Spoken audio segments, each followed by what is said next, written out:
Hey YouTubers, it's Janita again at JT Virtuous, and I am here to do a redo video for my ATC Swap submission over at Creating the Crafty Life. A couple of days ago I posted a video all proud of myself because I had met the deadline and I was ready to go. I had my ATCs done, completed, ready to ship ahead of time, and I had a couple of days to spare. Only to go over to the website to check the shipping information, to get the address to where I was going to send it. And when I reviewed the information, well, guess what? I had not only the incorrect number of tags, ATC cards, I also did not meet the requirements of the challenge, which was to have it done in pastel colors.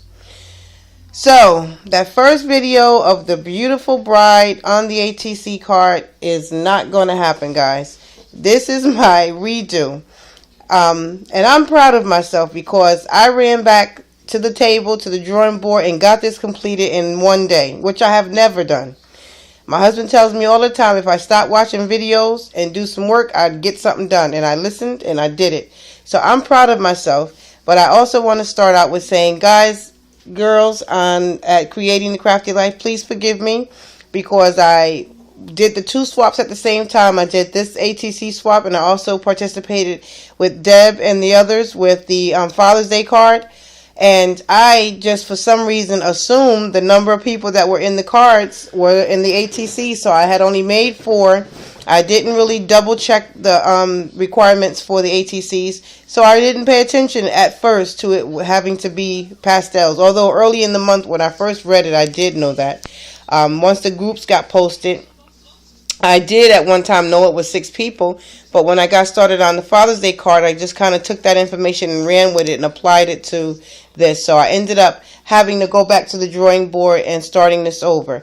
But this is what I came up with, and I love it. I honestly am so proud of myself because once again, this is a first for me to have gone back to the drawing board and started something from start to finish in one day and complete it from concept all the way to production. So I just want to say I again overcame some hurdles, and I'm so grateful to Misty and Creating the Crafty Life community because it has been truly a help with me working through my gift here of loving the craft, loving to create, and doing things that I'll be able to be a blessing to others on YouTube and my youth group.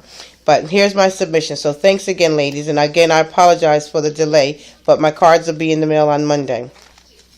The group that I am participating in this particular swap has 6 participants. So I was able to get all 6 of the cards done. And in my haste to do that, I did not create one for the moderator. But Misty, forgive me. If I get the chance and the privilege to be a part of another swap, I will definitely be making sure I'm mindful of all those things so that I'm not rushed to do that. But I did get the 6 of them done that I needed to have for the swap. My group will be receiving a couple of little goodies from me. In each package of what I'm shipping out, I've included a little pack of bling, recollection bling that I picked up from Michael's some time ago. I actually got it whilst they were having a clearance sale, so I was able to pick up quite a bit of it. So I'm giving each person in my group a pack of bling. They also had sticky back canvas ATC cards on clearance. So I picked up multiple packs of that over a couple of visits. So I'm including a couple of pieces of the sticky back canvas ATC cards to see what you girls will be able to create with that. And then also you'll receive my submission for the ATC swap. This is my card. This is what I came up with. And my card is cut from my Cricut. I used A Child's Year file to cut this out. It is a ATC card actually. Opens and closes like a regular greeting card. On the front, on the file that I use, which from A Child's Year, it's the actual card template. The card template cuts out this butterfly, and it cuts out the negative, leaving you with the negative, and then you get the butterfly as a secondary piece. Well, I use that to my advantage. So the card in and of itself, like I said, I cut it out. The butterfly negative is a part of the main card. And what I did, because in my attempt to get this done, I ended up cutting out multiples of it to get the size of it to match the ATC. So I had multiple butterflies. And what I did with the butterfly on the bottom here, underneath the main part of the butterfly, if you can see, I don't know if the camera is going to pick it up too well, but underneath there's the glittery paper that's incorporated in the background. There's one butterfly propped up on my homemade dimensional foam pieces that I made myself. I embossed the edges of it.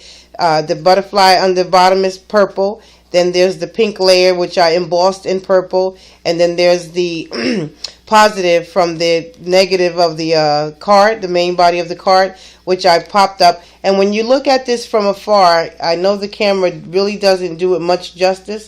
It is really a sight to see, because the butterfly, it has, I don't know if it's, should I say 3D effect or 4D effect, because when you look at it from afar, it really does look like, I don't want to say holographic, but it makes your eyes adjust to see the butterfly coming off the paper. The other part of the challenge was that we had to incorporate 3 flowers. So I stamped a stem, image of a stem, and incorporated 3 flowers from another set of recollection flowers that I had in my stash. They were white. And I sprayed them with my homemade glimmer spray in pink, yellow, and purple. And you can kind of see some of the shimmer happening right there. They were already popped up on Pop Dot, so I just propped them right there on the card. They complement the colors of the card pretty well, so that turned out great. I was able to meet the challenge there. On the inside, I took a piece of the card stack that I'm using is, I believe it's Nana's Kids. Because that's the only pastel paper that I had available at home, but it turned out wonderfully. It has a butterfly. This particular sheet that I use has a butterfly and flowers incorporated in it, so I know that I've met the challenge of the 3 flowers by all means, because I have tons of flowers on the inside there. And I just colored the inside. I wanted to originally leave this blank so that the recipient can put something there, but something went wrong and I ended up having to correct something, and that's what I came up with coloring the background, having my spring stamped in the center over there, and then there's room if they wanted to add something or do something different.